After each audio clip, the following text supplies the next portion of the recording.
मेरा नाम हिमांशु है। मेरी उम्र 24 साल है। इस वक्त मैं गर्मियों की तपती दोपहर में अपनी दुकान पर कुछ ग्राहकों को सामान देने के बाद फ्री बैठा था। इस समय ग्राहक बहुत कम ही आया करते थे। कोई इक्का दुक्का ही लोग थे जो आ रहे थे। मैंने घड़ी में टाइम देखा तो दोपहर के 3 बज चुके थे और अब तो मुझे भूख भी जोरों की लगी हुई थी। घर जाकर खाना खाने का तो सवाल ही पैदा नहीं होता था, क्योंकि घर के नाम पर मेरे पास एक छोटा सा ही मकान था जिसमें रहने वाले लोगों को मेरे खाने पीने से कोई मतलब नहीं था। उन्हें तो बस मेरे मेहनत से कमाए हुए पैसों से ही मतलब था। और अगर उन्हें पता चल जाता कि मैं दुकान बंद करके खाना खाने आया हूं तो मेरी खटिया ही खड़ी कर देते। इसीलिए मैं उठकर दुकान बंद करने लगा कि किसी होटल में खाना लेकर आऊं। मैं अभी दुकान का शटर नीचे करने वाला ही था कि सामने से आती हुई एक मासूम सी बच्ची पर मेरी नजर पड़ी थी। वह मेरी ही तरफ आ रही थी। मैं दुकान के बाहर खड़ा उसे देखने लगा कि शायद वह कोई चीज या सामान लेने आ रही हो। उसके हाथ में कपड़े से ढकी हुई कोई चीज थी जो आते हुए उसने मुझे देते हुए कहा कि यह खाना आपके लिए, यह मेरी माँ ने भेजा है। मैं हैरान था कि अभी मैं खाना लेने के लिए ही दुकान से निकला था और अभी अभी किसी ने मेरे लिए खाना भी भेज दिया। मैंने बच्ची से वह खाना लिया और उसका धन्यवाद किया और उसको कहा कि अपनी माँ को भी मेरी तरफ से धन्यवाद कह देना। मैं दुकान में बैठ गया और खाना खाने लगा। बहुत ही ज्यादा स्वादिष्ट खाना बना था। मैं खाने से फ्री हुआ तो एक एक करके ग्राहक भी आने लगे। मैं अपने काम में बिजी हो गया। दूसरे दिन फिर वही बच्ची खाना लेकर आई। बोली, मेरी माँ ने भेजा है। अब रोज यही सिलसिला चलने लगा। मेरे लिए रोज रोज वो बच्ची खाना लेकर आ जाती और मैं पेट भरकर खाना खा लेता। ऐसे ही कोई एक हफ्ता गुजर गया था। वो बच्ची रोज मेरे लिए खाना ला रही थी, लेकिन मैंने अब तक उससे नहीं पूछा था कि वह कौन है, उसकी माँ मेरे लिए खाना क्यों भेजती है। लेकिन आज यह सवाल मेरे दिमाग में आ ही गया था। और फिर दोपहर को ठीक उसी समय जब वह बच्ची खाना लेकर मेरी दुकान पर दाखिल हुई तो मैंने उससे बहुत ही प्यार से पूछा कि बेटा, आप कौन हो और आपकी माँ हर रोज मेरे लिए खाना क्यों भिजवाती है। तो बच्ची ने जो कहा उसे सुनकर मेरे पैरों तले से जमीन निकल गई थी। यानी मैं बिना कुछ जाने किसी और का खाना हर रोज खा रहा था, क्योंकि बच्ची ने कहा था कि मेरी माँ खाना मेरे पापा के लिए देती है, इसलिए मैं खाना आपके पास लेकर आ जाती हूँ। यह सुनकर तो मैं परेशान हो गया था। बच्ची 6 या 7 साल की होगी। बच्ची ना समझ थी, लेकिन कम से कम मैं तो समझदार इंसान था। मैं कैसे बिना पूछे किसी और का खाना खा सकता था, और वह भी पिछले 1 हफ्ते से लगातार खा रहा था। बच्ची का जवाब सुनकर मेरी शर्मिंदगी से मेरा सर झुक गया था। अब मुझे उनसे माफी मांगनी चाहिए जिनका खाना मैं रोज खा रहा था। मैंने उस बच्ची का हाथ पकड़ा, उसे दुकान से बाहर लाकर गली में ले आया। फिर पूछने लगा कि बेटा, आपके पापा की दुकान इस बाजार में कहाँ पर है, क्योंकि मुझे लगा था कि बच्ची अपने बाप को किसी दुकान पर ही खाना देने जाती होगी और रास्ता भूलकर हर रोज मुझे देकर जा रही थी। लेकिन उस बच्ची ने कहा कि मेरे पापा की दुकान इस बाजार में कहीं पर भी नहीं है। मैंने कहा, तो फिर आप किसके लिए और कहाँ खाना लेकर जाती हैं? तब भी उसका जवाब यही था कि मैं खाना आपके पास ही लेकर आती हूँ, और मेरी मम्मी कहती है कि अगर मैं चाहती हूँ कि मेरे पापा पेट भर के खाना खाएं तो यह खाना मैं आपको देकर आऊं। मैंने बच्ची को 1000 बार समझाया कि बेटा, मैं आपका पापा नहीं हूँ। आपकी माँ आपके पापा के लिए खाना देती हैं तो आप वहीं पर खाना पहुंचा दिया करें। लेकिन हर बार बच्ची खाना मेरे पास ही लेकर आती रही और कहती कि मेरी माँ ने आपके लिए खाना भेजा है। अब मैं बहुत परेशान हो गया था, क्योंकि मैं पहले ही कई बार खाना खाकर शर्मिंदा था। इसीलिए आज वह बच्ची खाना देने आई तो मैंने सोच लिया था कि इस बच्ची के घर जाकर पता करूंगा कि उसकी माँ किसके लिए खाना भेजती है, क्योंकि बच्ची हर रोज ही शायद रास्ता भूलकर खाना मेरी दुकान पर ला रही थी। उसके घर वालों को इस बात का पता भी नहीं होगा कि 6 साल की बच्ची थी, इसलिए उससे गलती होना कोई बड़ी बात नहीं थी। इस बार मैंने खाना लेने से मना कर दिया तो बच्ची अपनी आंखों में आंसू भरकर वहीं खड़ी रही और बोली, जब तक आप खाना नहीं लेंगे मैं वापस नहीं जाऊंगी। मजबूरन मुझे उस बच्ची के हाथ से खाने की प्लेट लेनी पड़ी, लेकिन मैंने वह खाना खाए बिना ही टेबल पर रख दिया। वह बच्ची वापस जाने लगी तो मैंने भी वह खाने की प्लेट उठाई और उसके पीछे पीछे चलने लगा। कुछ ही देर के बाद वह बच्ची एक घर में घुस गई तो मैंने भी मेन डोर बचाकर किसी के बाहर आने का इंतजार किया और थोड़ी ही देर के बाद लगभग 23 से 24 साल की खूबसूरत सी लड़की दरवाजे पर आई। तो मैंने उसे कहा कि आपकी बच्ची हर रोज किसी गलतफहमी के चलते मेरी दुकान पर मुझे खाना दे जाती है। जरूर वह खाना अपने पापा के लिए लेकर जाती है, लेकिन गलती से मेरी दुकान पर देकर चली जाती है। मैंने कई बार बच्ची से कहा भी है कि तुम गलत जगह खाना देती हो, लेकिन वो जिद करके खाना रख जाती है। मैंने उस लड़की से कहा कि आप मुझे बता दें बच्ची के पापा की दुकान कहाँ पर है, मैं उन्हें खाना पहुंचा देता हूँ। वह लड़की चुपचाप खड़ी मेरी बातें सुन रही थी। जब मैंने अपनी बात खत्म की और चुप हो गया तो उसने कहा कि कोमल के पापा इस दुनिया में नहीं है, वह मर चुके हैं। आसपास कोई मंदिर नहीं है जिसे कि मैं अपनी बच्ची से वो खाना किसी गरीब को दिलवा सकूं, मेरी बेटी के पापा की आत्मा को सुकून मिल सके। इसीलिए मैं वह खाना किसी जरूरतमंद को दे देती हूँ। मैं काफी दिनों से आपको देख रही थी कि आप होटल से खाना खाते हैं, तो मैंने सोचा क्यों ना आपको मेरे घर का बना हुआ खाना दे दिया जाए। आपका भूख भी मिट जाएगा और मेरी बेटी का भी दिल बस जाएगा, क्योंकि कोमल अभी मासूम है। जब भी हम खाना खाने बैठते हैं तो जरूर कहती है कि मम्मी हम तो खाना खा रहे हैं, लेकिन पापा कहाँ खाना खाते होंगे। बस उसी का दिल रखने के लिए और कुछ अपने पति की आत्मा की शांति के लिए मैं वह खाना आपके पास पहुंचा देती हूँ। बच्ची के अनाथ होने के बारे में मैंने सुना तो मुझे बहुत अफसोस हुआ था। मैं चुपचाप वापस चला आया। मैं अपनी दुकान पर आकर बैठ गया, लेकिन मैं अपने दिमाग से उस बच्ची और उसकी माँ के ख्याल को अपने दिमाग से निकाल नहीं पा रहा था। न जाने उसके पति को क्या हुआ होगा। इस भरी जवानी में वो औरत विधवा बनी थी। मेरा दिन पूरा इन्हीं सोच में गुजर गया था। दुकान पर भी काम में दिल न लगा और ग्राहक भी ज्यादा नहीं आ रहे थे, तो मैंने दुकान जल्दी ही बंद की और घर आ गया। घर पहुंचकर भी मैं अपने कमरे तक ही पहुंचा था कि तभी मेरी सौतेली माँ ने मुझे देखा और जल्दी से मेरे वापस लौटने की वजह पूछी। मैंने कहा आज तबीयत कुछ ठीक नहीं थी, इसलिए दुकान जल्दी बंद कर दी। उन्होंने मुझसे पैसे लिए और गिनकर अपने पास रख लिए। यही मेरी जिंदगी की रूटीन थी। मैं सुबह उठकर दुकान पर चला जाता और पूरे दिन की कमाई लाकर अपनी सौतेली माँ के हाथ पर रख देता था।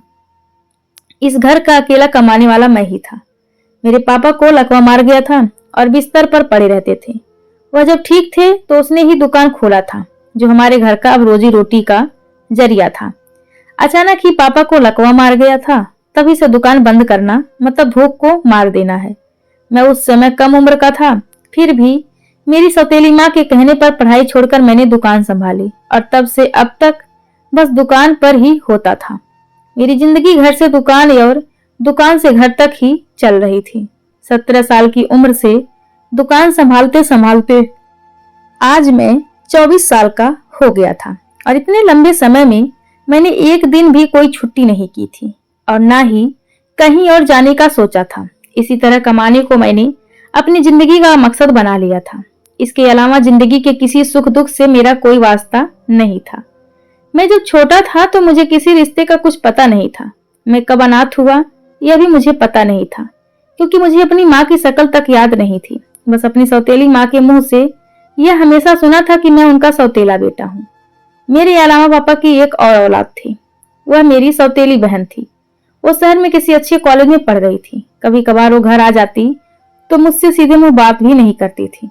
घर से सुबह बिना कुछ खाए पिए मैं निकल जाता और रात को 10 से 11 बजे तक घर आता था, और तब भी मेरे लिए घर में खाने को कुछ भी मौजूद नहीं होता था। सौतेली माँ जो भी पकाती सिर्फ खुद खाती और पापा को खिलाती। मेरे लिए तो चलो यही बहुत था कि वह मेरे पापा का ख्याल रख रही थी, वरना वह तो पापा को अपने ऊपर बोझ की समझती थी। मैं पापा की खातिर ही इस घर का खर्चा उठा रहा था, जिसमें मेरी सौतेली माँ और बहन भी आती थी। मैं हर रोज 7 से 8 हजार लाकर सौतेली माँ के हाथ पर रख देता था, लेकिन फिर भी उनके अनुसार मैंने उन लोगों के लिए क्या ही किया था। पापा अपने कमर में पड़े रहते थे। उनसे मेरा मिलना भी उनकी पत्नी की अनुमति से ही होता था। अगर वह चाहती तो ही मुझे पापा के कमरे में जाने की अनुमति देती थी, अगर ना चाहती तो हफ्ता भर मैं अपने पापा की शक्ल भी नहीं देख पाता था। मुझे बचपन से ही उनके आगे कोई भी सवाल करने की आदत नहीं थी, और फिर यह आदत भी मेरे पापा ने ही तो डाली थी। मेरी सौतेली माँ पापा की बहुत ही चाहती थी, तभी मुझे उनके सामने बोलने की हिम्मत ही नहीं थी। अपनी सौतेली माँ को देखकर मुझे उस लड़की का ख्याल आ गया जो अपने पति के मरने के बाद भी उसकी आत्मा की शांति के लिए खाना भेजती थी। और यहाँ मेरा बाप जिंदा होते हुए भी एक एक रोटी का मोहताज था। कितनी वफादार थी वह औरत अपने पति के प्रति, जो छोटी बच्ची के हाथ से अपने पति के हिस्से का खाना मुझे भेज देती थी। काश मेरी माँ की मौत के बाद मेरे बाप को भी कोई ऐसी ही वफादार पत्नी मिली होती, तो आज उस घर में पैसे के अलावा इंसानों की भी कुछ कदर होती। रात तक यही सब बातें सोचते सोचते ना जाने कब मेरी आंख लग गई थी। अगले दिन रूटीन के अनुसार मैं कमरे से निकलकर दुकान पर जाने लगा। तब सौतेली माँ ने सामने से आकर मुझसे कहा कि आजकल तुम्हारा दिल दुकान पर बिल्कुल भी नहीं लग रहा है, इसीलिए तुम जल्दी दुकान बंद करके घर आने लगे हो। जानते भी हो कि तुम्हारे अलावा कमाने वाला दूसरा इस घर में कोई और नहीं है। तुम मर्द हो और ये तुम्हारी जिम्मेदारी बनती है कि हमें जो कुछ भी चाहिए वह तुम लाकर दो। तुम्हारे पापा ने तुम्हारे कंधों पर यह बोझ डाला है, वरना मैं तुमसे 1 रुपया तक नहीं मांगती। मैं उनसे ज्यादा किसी बात पर बहस नहीं करता था, इसलिए मैंने हाँ में सिर हिला दिया और बोला कोशिश करूंगा कि आगे से आपको कुछ और पैसे ज्यादा दे सकूं। तब उन्होंने कहा कि अगले हफ्ते मेरी बेटी अपनी पढ़ाई पूरी करके वापस आ रही है और उसके वापस आते ही मैं उसके लिए रिश्ता देखना शुरू कर दूंगी। उसकी शादी के लिए भी तुम्हें ही कुछ ना कुछ करना पड़ेगा। आखिर वह तुम्हारी बहन है और तुम्हारी जिम्मेदारी है। मैं चाहती हूँ कि रिश्ता पक्का होने से पहले ही मैं उसके लिए कुछ दहेज का इंतजाम कर सकूं। अगर तुम पैसों का इंतजाम कर सकते हो तो कुछ 1-2 लाख रुपए का इंतजाम कर देना। उनकी इस बात का मेरे पास कोई जवाब नहीं था, क्योंकि मैं 1 लाख भी इकट्ठे नहीं कर सकता था। इसलिए मैं चुपचाप घर से निकल आया और दुकान पर बैठा सोच रहा था कि मेरी बहन मुझसे 5 साल छोटी थी। उसकी शादी का ख्याल तो मेरी सौतेली माँ को आ गया था, लेकिन मेरा घर बसाने की मेरी माँ ने कभी सोचा भी नहीं था। आज दुकान पर कुछ ज्यादा ही भीड़ थी, क्योंकि त्योहारों का मौसम चल रहा था और मेरी कपड़े की दुकान थी। लोगों को सामान देते देते मुझे पता ही नहीं चला कि कब वो प्यारी सी बच्ची मेरे लिए खाना लेकर आ गई थी और कितनी ही देर से मेरे फ्री होने का इंतजार कर रही थी। अचानक मेरी नजर उस पर पड़ गई तो मैं चौंक गया। मैंने उससे पूछा कि तुम कब आई हो, तो उसने बताया कि आधा घंटा हो गया है। उसकी बात सुनकर मैं शर्मिंदा हो गया और फिर उससे खाना लेकर मैं दुकान का शटर गिरा दिया, वरना लोगों की इतनी भीड़ जमा हो रही थी कि मैं खाना खा भी नहीं पाता। खैर, खाना खाकर मैं फिर से काम में लग गया था।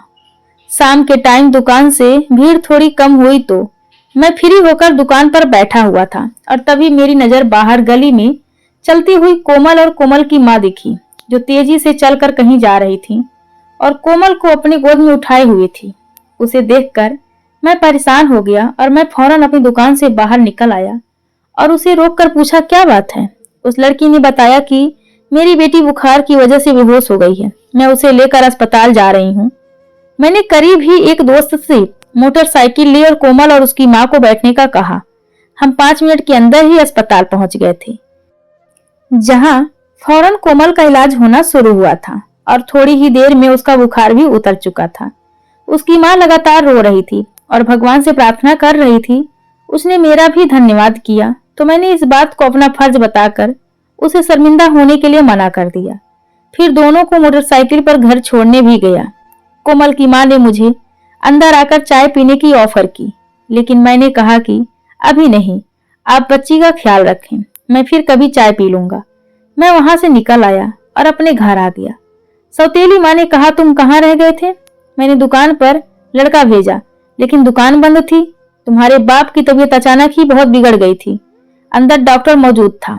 मैं फौरन भागकर पापा के पास पहुंचा, लेकिन डॉक्टर ने बताया कि पापा कुछ ही पल के मेहमान हैं, उन्हें इस बार हार्ट अटैक आया है। कुछ देर के बाद पापा इस दुनिया में मुझे अकेला छोड़कर जा चुके थे। पापा के अंतिम संस्कार से फ्री होकर मैं कुछ दिन घर पर ही रहा था। अब मेरा दुकान खोलने और काम करने को बिल्कुल भी दिल नहीं करता था। पापा की मौत का ऐसा गम लगा था जिसका बोझ दिल से नहीं उतर रहा था। मेरी सौतेली बहन भी कॉलेज छोड़कर घर आ चुकी थी। सौतेली माँ हर वक्त मुझसे पैसे मांगती रहती और मुझे घर की बनी चाय का 1 कप भी नहीं देती थी। 1 हफ्ता मेरा घर पर ही गुजारा हुआ था। 1 हफ्ते के बाद मेरी सौतेली बहन के लिए रिश्ते आना शुरू हो गए थे। उसकी माँ ने उसके लिए एक लड़का पसंद भी कर लिया था। पापा की मौत के दूसरे ही हफ्ते में मेरी बहन की शादी करने का फैसला भी कर लिया गया था। शादी के लिए मेरी माँ ने मुझसे एक मोटी रकम की डिमांड रख दी, लेकिन मैं इतनी रकम कहाँ से लाता। इसलिए हमने एक दूसरे के मशवरे से दुकान बेच दी और उससे मिलने वाली रकम से मेरी बहन की शादी का इंतजाम भी हो गया। मेरी बहन की शादी दूसरे शहर हुई थी। शादी के बाद मेरी बहन ने अपनी माँ को अपने पास ही बुला लिया और मैं घर पर अकेला रह गया। अभी कुछ ही दिन गुजरे थे कि कुछ लोग घर पर मकान खाली करवाने के लिए आ गए और तब मुझे मालूम हुआ कि दुकान के साथ साथ उन्होंने यह घर भी बेच दिया था और धोखे से दुकान के नाम से घर के कागजात भी मुझसे दस्तखत करवा लिया गए थे। अब मेरे पास घर खाली करने के अलावा कोई रास्ता नहीं था। घर और दुकान दोनों मुझसे छीन चुकी थी। मुझे दुकान बंद किए 1 महीने गुजर चुके थे।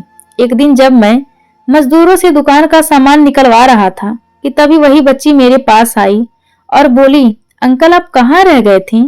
मैं रोज खाना लेकर आती थी, लेकिन आपकी दुकान बंद देखकर वापस चली जाती थी।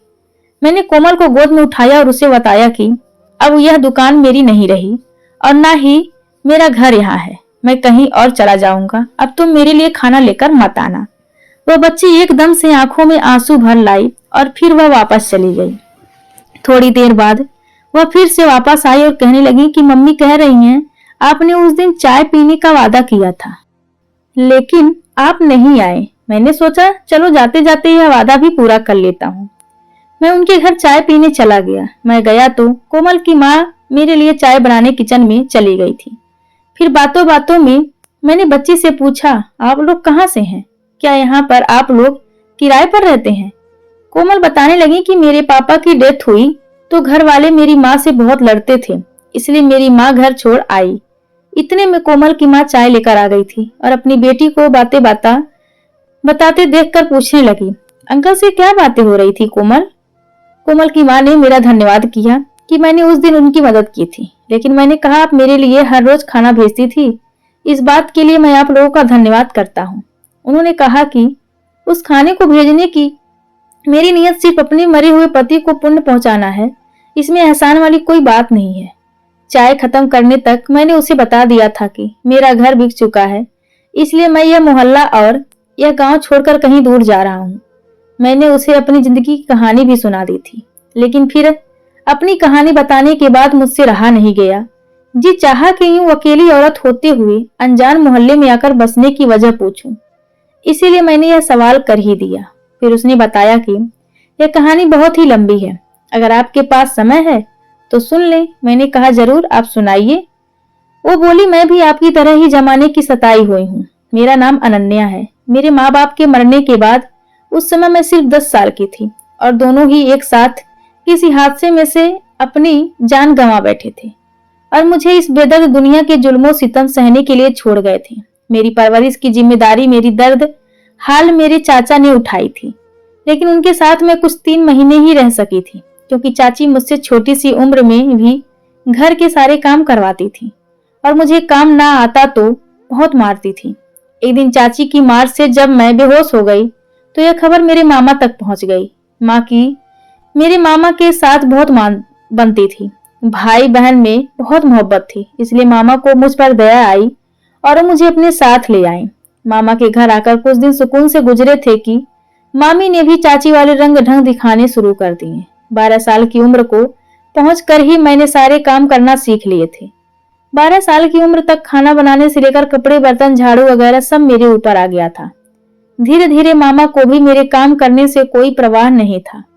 मामी का कहना था कि इस उम्र में यह सब लड़कियों को घर का काम सिखाने के लिए करवाना पड़ता है। 14 साल की थी तब मामा के बड़े बेटे के रिश्ते की बात चली। जब अखिल भैया को देखने लड़की वाले आए तो अखिल भाई की सास ने मुझे अपने बेटे के लिए पसंद कर लिया। हालांकि उस समय मैं सिर्फ 14 साल की थी, लेकिन मेरी खूबसूरती ही कुछ ऐसी थी कि कोई भी मुझे देखता तो दंग रह जाता और मेरी खूबसूरती को देखते हुए उन्होंने मुझे अपने बेटे रोहित के लिए पसंद कर लिया। हालांकि उस समय रोहित की उम्र भी ज्यादा नहीं थी, वह सिर्फ 16 साल का था। लड़की वालों ने बदले में मेरा हाथ मांग लिया और मामी के बड़े लड़के के साथ साथ मेरी भी उस घर में मंगनी हो गई। लेकिन अखिल भाई की तो शादी की उम्र थी, इसीलिए उनकी शादी की तारीख भी जल्दी ही तय हुई। और मैं छोटी थी और रोहित की भी उम्र कम थी, इसलिए हमारी शादी कुछ सालों बाद होनी थी। मेरा ससुराल बहुत अच्छा था, इसलिए मुझे थोड़ा बहुत प्यार मिल जाता था। मेरी ननद जो मेरी मामी की बहू थी, उन्हें मैं भाभी ही बुलाती थी। वह भी मेरे साथ बहुत अच्छी थी। वह घर में आई तो मुझ पर से काम का बोझ कुछ कम हुआ था। वह खुद ही मेरी मदद कर दिया करती थी, जबकि मेरी मामी उससे भी कहती कि अनन्या काम करने में बहुत माहिर है, तुम खुद को तकलीफ मत दिया करो। लेकिन भाभी बहुत ही अच्छी थी। वो मामी को पलट कर कुछ ना कहती, लेकिन मेरी मदद फिर भी कर देती थी। हमारी जिंदगी यूं ही खुशी से गुजर रही थी। मैं 18 साल की हो चुकी थी। रोहित अक्सर हमारे घर आता जाता रहता था और मुझे देखकर उसके चेहरे पर चमक आ जाती थी। हम दोनों ही एक दूसरे को पसंद करने लगे थे। लेकिन घर में इतनी आजादी नहीं थी कि हम एक दूसरे के साथ मिलकर बैठकर बातें करते। इसलिए हम दोनों अक्सर छुपकर बात कर लिया करते थे, जिसमें भाभी की भी भरपूर मदद मिल जाया करती थी।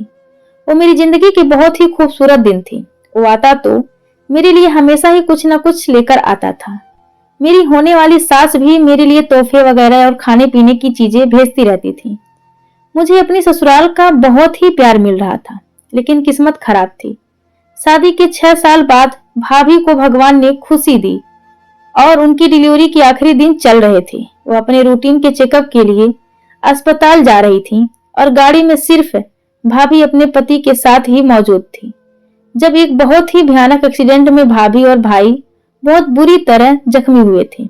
उन्हें अस्पताल ले जाया गया, जहां भाभी का ऑपरेशन हुआ।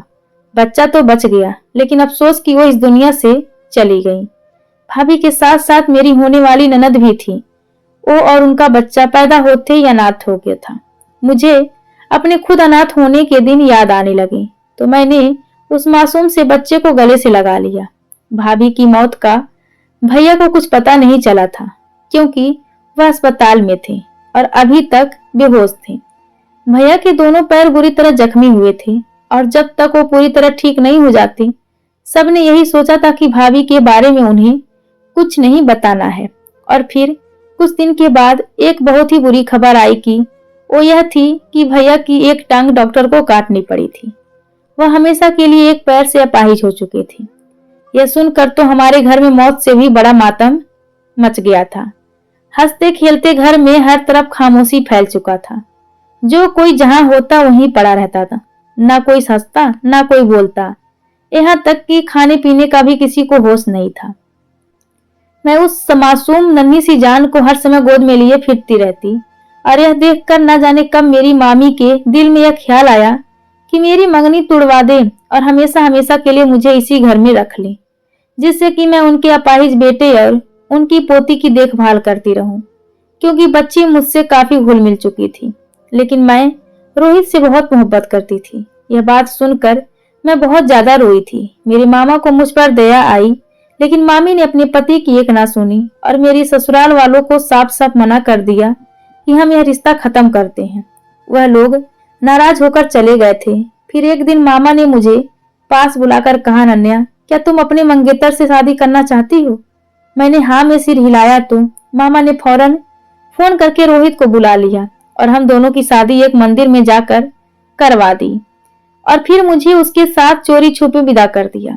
इस बात की मेरी मामी और उसके बेटे को खबर तक नहीं हुई थी और उन दोनों ने यही समझ लिया था कि मैं घर से भाग चुकी हूँ।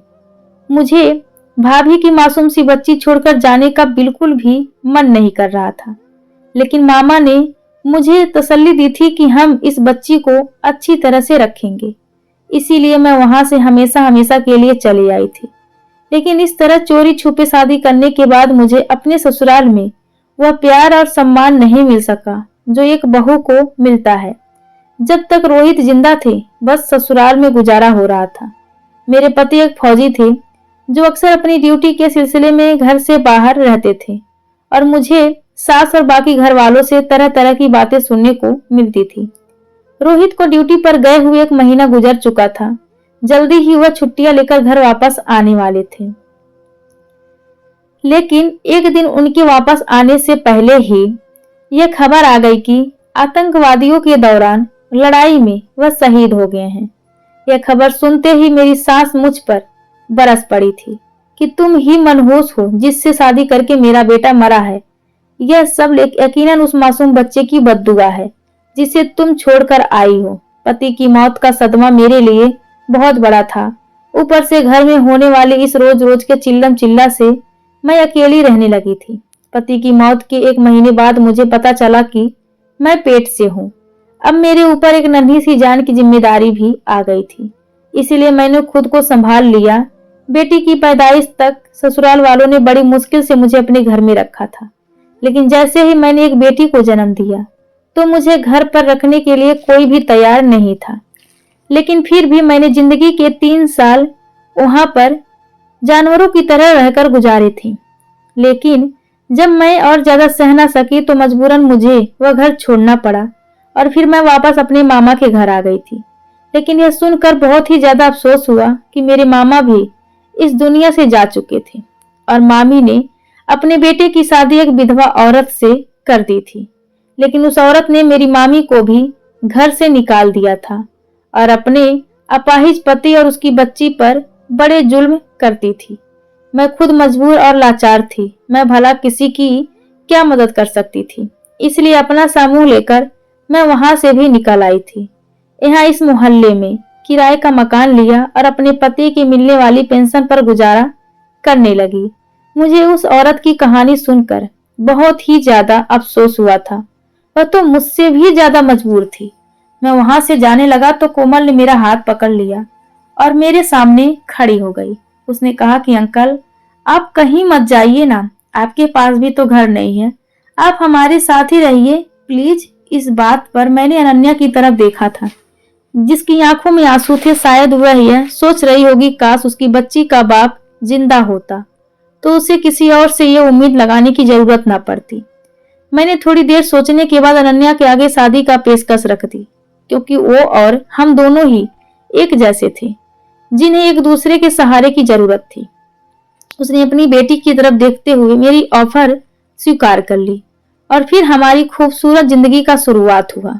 बहुत ही सादगी से मैंने अनन्या से शादी कर ली। सुहागरात को जब मैं कमरे में गया और अनन्या का घूंघट उठाने लगा तो मैंने बहुत ही शर्मिंदगी से अनन्या से कहा कि अनन्या, मेरे पास मुंह दिखाई में देने के लिए कुछ भी नहीं है। जिस पर अनन्या ने मेरे हाथ थाम लिए और कहने लगी, मुझे कुछ भी नहीं चाहिए, बस मेरी एक बात मान ले। मैंने कहा, बोलो अनन्या। तो तुम जो कहोगी मैं मानने को तैयार हूँ।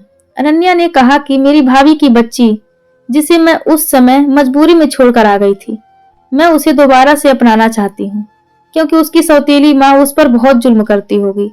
सौतेलापन क्या होता है यह मैंने खुद सहा है और तुमने भी तो सहा है। अनन्या की बात मेरे दिल को लगी थी। मैंने उससे वादा किया कि हम उस बच्ची को जरूर लेकर आएंगे और उसे एक अच्छी जिंदगी देंगे। मेरी बात सुनकर अनन्या मुस्कुरा दी थी और मेरे कंधे पर उसने अपना सर टिका दिया था। मैंने भी अनन्या से वादा किया था कि अब आगे आने वाली जिंदगी हमारी खुशियों से भरी होगी। मैं पूरी कोशिश करूंगा कि तुम्हें कभी कोई तकलीफ ना हो। यह कहते हुए मैंने अनन्या को अपनी बाहों में भर लिया था। अगले ही दिन जाकर अनन्या के मामा के घर से हम अनन्या की भाभी की बेटी को ले आए थे। उसकी सौतेली माँ उस पर वाकई बहुत जुल्म करती थी। 7 साल की मासूम सी बच्ची मुरझा कर रह गई थी। अनन्या की ममता उसके लिए छलक पड़ी थी और उसने उसे अपनी गोद में भर लिया था। कानूनी तौर पर हमने पिंकी को अपना लिया था और अब हमारे परिवार में किसी चीज की कोई कमी नहीं थी। मैंने भी एक किराए की दुकान लेकर उसमें अपना सारा सामान भर लिया था और दुकान फिर से चलने लगा था। और अगले ही साल भगवान ने हमारी खुशियों को 4 चांद लगा दिए जब अनन्या ने एक प्यारे से बेटे को जन्म दिया। खुशी के मारे मेरी आंखों से आंसू छलक पड़े थे। भगवान ने इतना प्यारा सा परिवार दिया था कि भगवान का जितना धन्यवाद करूं उतना कम था। क्या मैं अन्य के साथ शादी करके सही किया या गलत? आप लोग कमेंट में जरूर बताएं। धन्यवाद।